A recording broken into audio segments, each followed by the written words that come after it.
एक नगर में एक सेठ और एक गरीब का घर पास पास था। सेठ को कभी ये ख्याल नहीं आया कि उसका पड़ोसी गरीब है। गरीब की बेटी, जिसका नाम रुक्मणी था, सयानी हो चुकी थी। एक दिन गरीब ने सेठ से कुछ धन उधार मांगा ताकि वह अपनी सयानी बेटी के हाथ पीले कर सके, लेकिन सेठ ने उसे मना कर दिया। उस रात सेठ के घर में एक चोर घुस आया।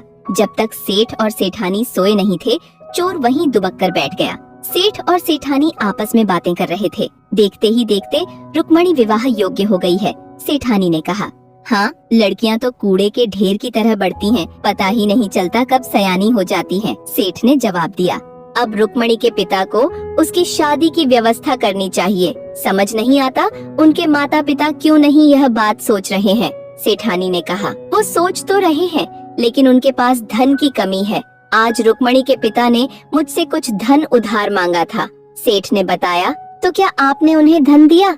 सेठानी ने पूछा। नहीं, मैंने उसे देने से मना कर दिया, क्योंकि मुझे लगता था कि वो गरीब आदमी है और वो कैसे लौट आएगा। लेकिन अब मुझे लगता है कि रुक्मणी के पिता को कुछ मदद देनी चाहिए थी। लड़की का कन्यादान करना पुण्य का काम होता है, लेकिन अब मैं उसे मदद नहीं दे सकता। जिसे मैं एक बार मना कर देता हूँ, उसे फिर से मदद नहीं करता। कहते हुए सेठ ने एक लंबी आह भरी। कुछ देर बाद सेठ और सेठानी बातें करते हुए सो गए। चोर ने सेठ के घर से धन की पोटली चुराई और बाहर निकल आया। बाहर आते हुए उसे याद आया कि उसकी पत्नी ने कुछ बर्तन लाने को कहा था, जो वह भूल गया था। लेकिन अब सेठ के घर में फिर से घुसना उसे सुरक्षित नहीं लगा, तो उसने सोचा, चलो गरीब के घर से कुछ बर्तन चुरा कर लाता हूँ। ये सोचकर वह गरीब के घर में घुस गया। बर्तनों को चुराने के उद्देश्य से गरीब के घर में भी जागरण चल रहा था। जिनके घर में सयानी बेटी बैठी हो, उनके माता पिता को नींद कैसे आएगी?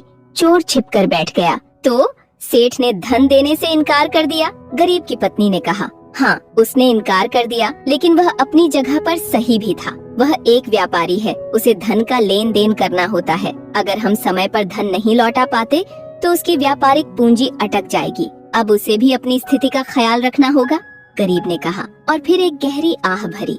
परंतु आप जानते हैं ना कि रुक्मणी की उम्र 16 वर्ष हो चुकी है, और उन सन्यासी बाबा ने कहा था कि अगर 17 वर्ष की होने तक उसका विवाह नहीं हुआ तो रुक्मणी की मृत्यु हो जाएगी।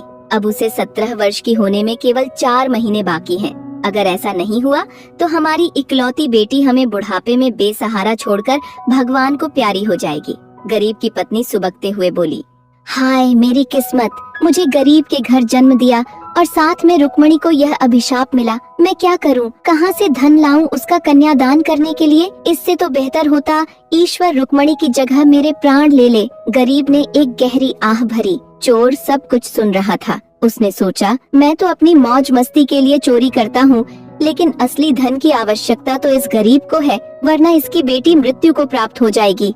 उसे संतान को खोने का दर्द समझ में आता था, क्योंकि 2 वर्ष पहले उसके छोटे बेटे की सर्पदंश से मृत्यु हो चुकी थी। मुझसे अच्छा तो वो सेठ है, जिसने कम से कम इसे धन देने का सोचा। चोर ने मन ही मन सोचा। फिर उसने रसोई से कुछ बर्तन चुराए और अपनी झोली में डाल लिए।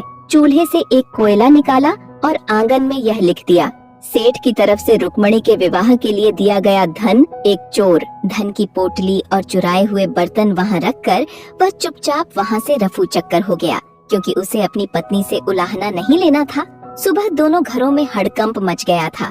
सेठ के घर से धन चोरी हो गया था, जबकि गरीब के घर धन मिल गया था और साथ ही बर्तन भी चोरी हो गए थे। गरीब ने एक पल के लिए सोचा, क्यों न मैं यह धन छुपा लूं और रुक्मणी का विवाह कर दूं। लेकिन फिर उसे ख्याल आया कि अगर लोग पूछेंगे धन कहाँ से आया तो क्या कहेगा? लोग शक करेंगे और कहेंगे कि उसने सेठ के घर से चोरी की है। फिर गरीब ने सोचा, मुझसे अच्छा तो वह चोर ही निकला जिसने मेरी दीनहीन स्थिति को समझते हुए चोरी किया और सारा धन रुक्मणी के विवाह के लिए छोड़ दिया।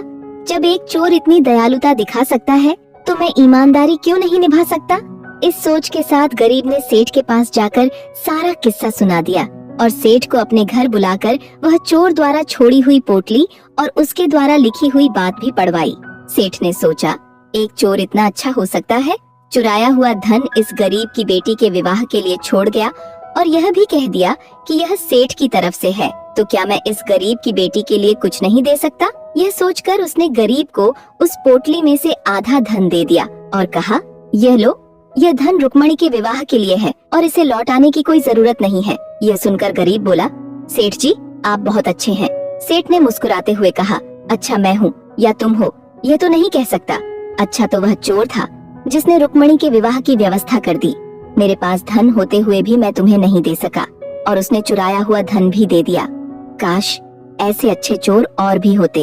ये कहते हुए सेठ ने गरीब को गले से लगा लिया